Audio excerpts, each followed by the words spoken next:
Hello and welcome to my unboxing and reboxing of Mansions of Madness. This is a game that I've been very interested in getting into. It does require a digital app to go with it, and I'm a little bit unsure of how I feel about playing with an app, but it's supposed to be a good game. And we have got it here, so it's time to open it up so that we can give it a try. This is a very thick box. Lifting the lid, the first thing that we have is a Learn to Play book. This book is a 20-page rule book with plenty of illustrations in it. And it does have our component guide in it. Next, we have a rules reference, which is an additional 24 pages. And it looks like things are alphabetized in here. So this is an alphabetized rule book.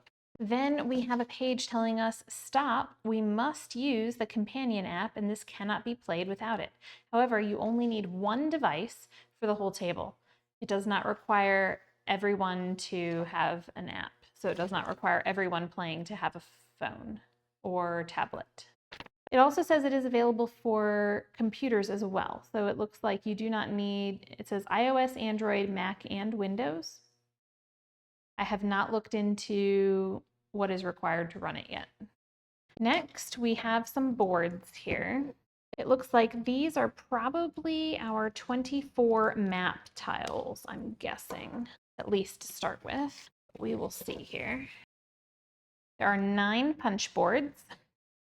This first one has some tokens.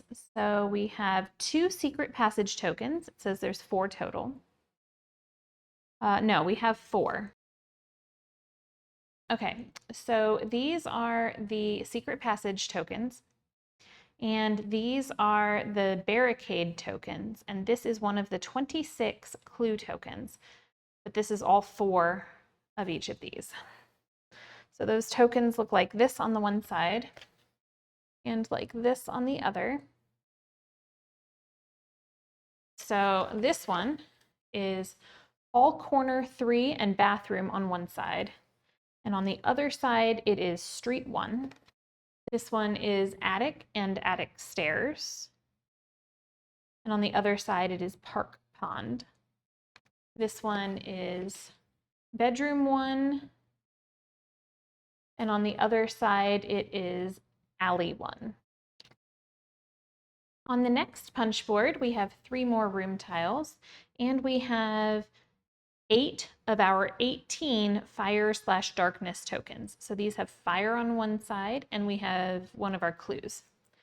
So they have fire on one side and a clue token, and on the other side they have darkness.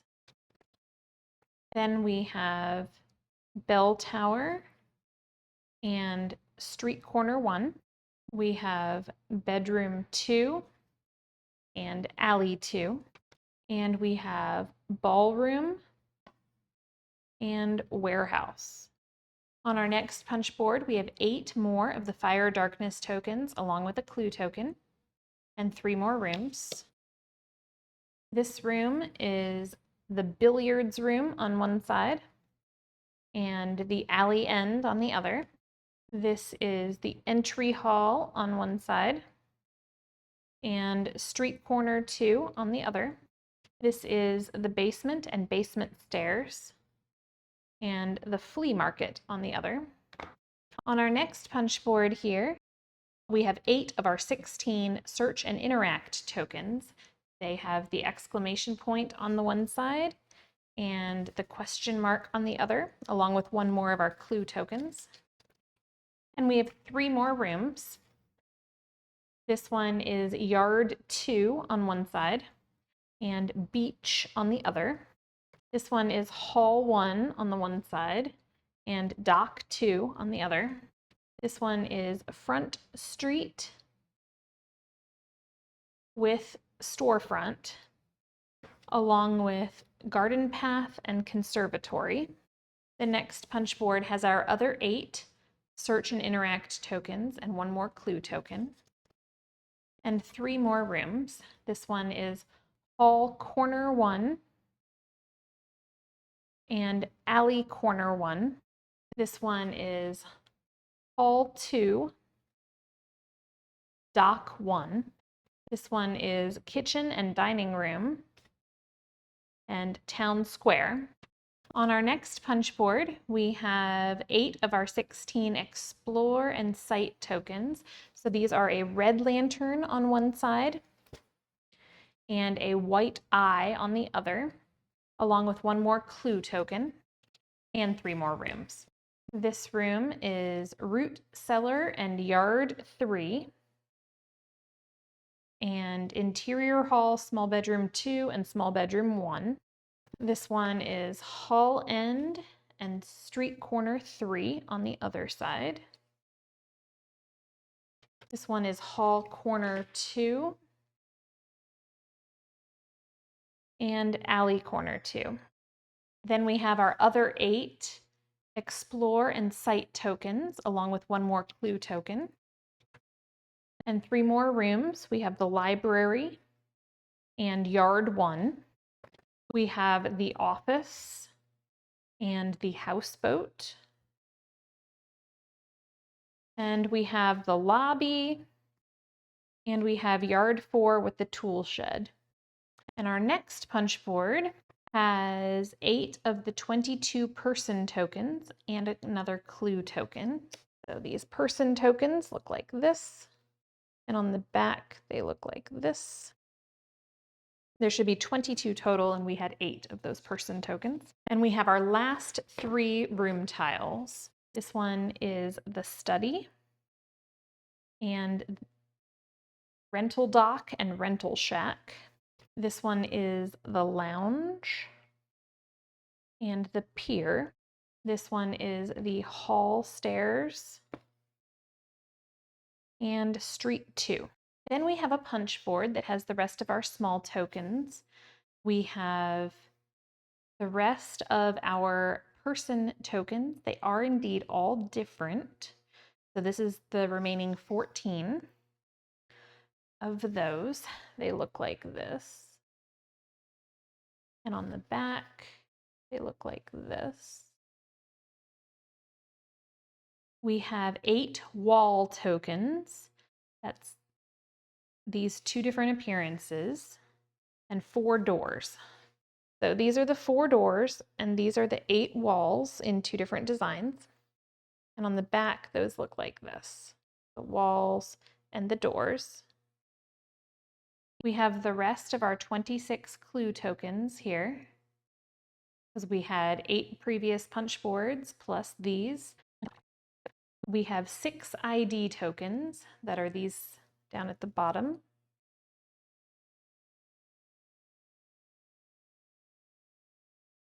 And we have our last 2 fire darkness tokens here. And then we have 24 monster tokens that are going to have matching figures in the box here. And those monsters look like this. And on the back, they have more information. These are the bases for the figures. And these are our figures here. We also have some cards, and we have a bag of dice. So to start with, I'm going to go ahead and get these tiles out of these rooms out of my way by putting them in the box. I'm going to pick out all the large squares and then stack all the small ones at the end like that. Okay. Next, we're going to take a look at these figures and how they go on the bases. So apparently these figures have to be glued onto their bases, and apparently they need super glue. That is something I didn't know. This doesn't come with super glue. So I'm not going to be actually assembling these onto their bases because I don't have any super glue. It looks like the small ones might snap into their bases, but the large ones have to be glued. So this is the large base for the star spawn here. Yeah, there's no way to attach this at all. Players must use glue to attach these figures to their bases. We recommend super glue. I have no idea how to do this, so I'm not even going to try. But what we do have is we have these bases. They are very smooth plastic here with some cutouts, notches, and things. I do know that these two are the star spawn. They go with the large bases. The star spawn looks like this, and the figure looks like this.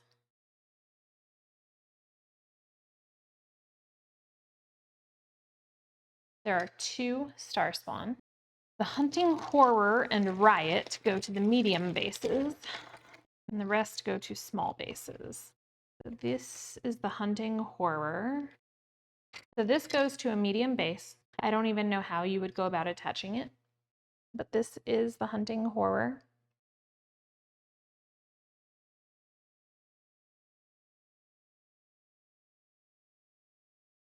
There should be two of these, and I do have two of these. And the riot is the other one that gets glued. There are four deep one. These are the deep one figures. They look like this. And these do snap onto the small bases. There's a little tiny notch that just snaps right in. This is the deep one while it's attached to the base.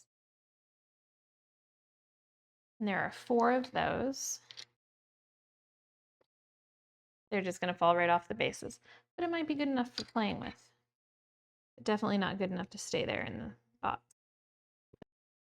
There are 6 cultists. They are the same and they look like this.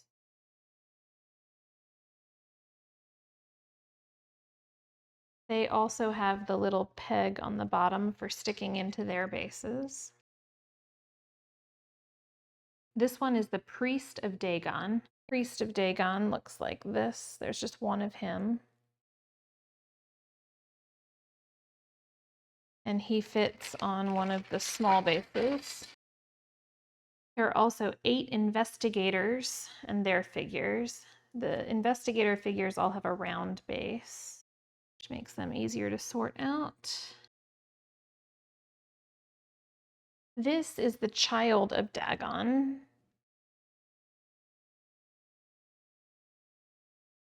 There's just one of him.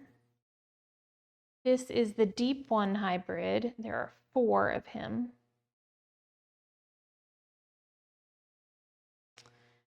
And then there are 2 ghosts. They look like this.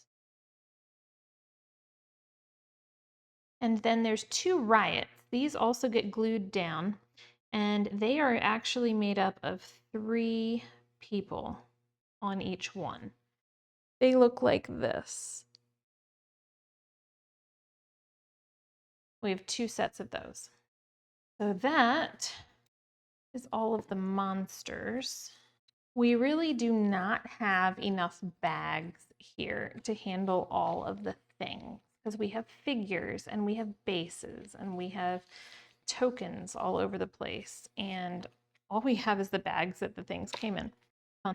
For now, I'm just going to put the bases and miniatures down in, and I'm going to put tokens in the bags because that sounds good to me right now. But I'm going to seek out a better storage solution for this one. I am not pleased with what comes with it and don't think that it's sufficient. You at least want more baggies for sure. So that being said, I'm going to put a lot of the tokens in one bag here because there's no other good way to store them. That also means that it's going to take a while to set up the game because we're going to have to sort all these pieces back out again, which is not ideal. So I think I'm going to take this bag and I'm going to put the smaller figures that didn't wind up back in the box yet. I need to still look at those investigator figures. And all of the tiles that went with the monsters and all of these people. in this bag. And then I guess I'll still have one big bag, so not ideal, but it'll work out. I will put all the figures, since they don't stay on the bases, I will put all the figures in this other bag here, so that just the bases are loose. And that'll keep these safer. Okay, so we have 3 bags of cards here in our investigators.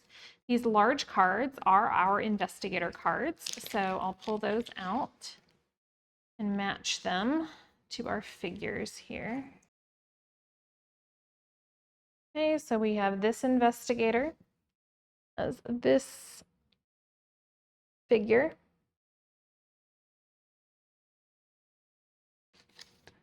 And more information on her. We have this investigator.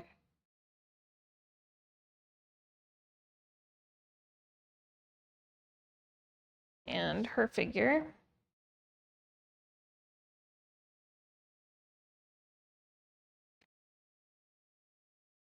We have this man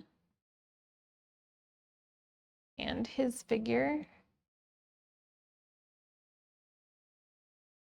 We have this man and his figure. We have this priest and his figure.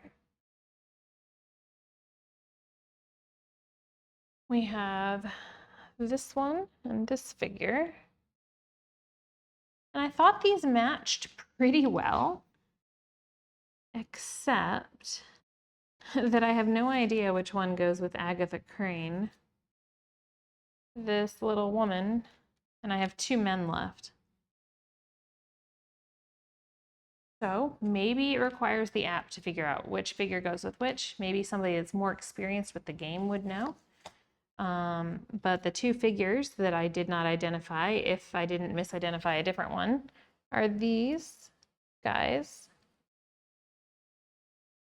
And I have these cards.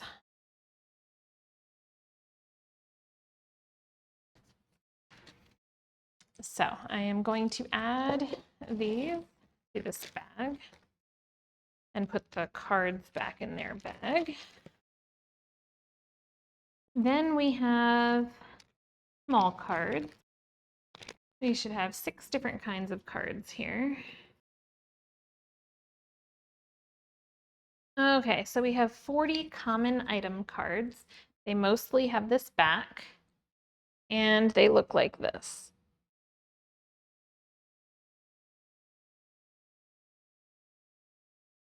We have 22 unique item cards. They have this back, and they look like this.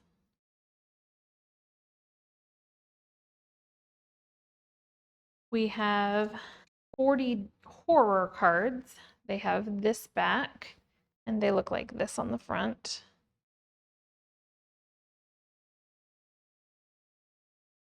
We have 40 damage cards. They look like this on the back and this on the front.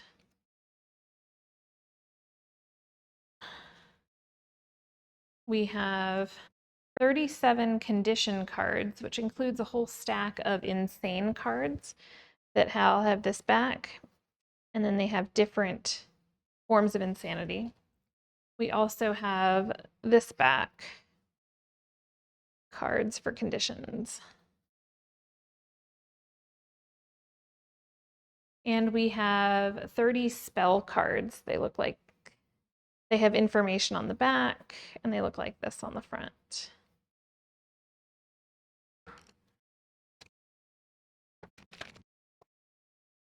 And then what's left is dice. We have 5 dice, and these are D8. So for the top of our D8, we have 2 stars and the magnifying glass and a blank. And then the bottom of the D8 has a magnifying glass and 1 star and 2 blanks. All 5 are the same. And that is all the components. So now for Reboxing, I'm not pleased with this. I would definitely find a better solution, but this is what I can do with what I have here. This is all of the punched out tokens, all of the components, all the cards, and we have our Learn to Play book, we have our page about the app, and we have our rules reference right here, and we have a lid. If this unboxing and reboxing of Mansions of Madness was helpful to you to see what comes inside the box, please give us a like and a subscribe and come back to see more videos. Thanks.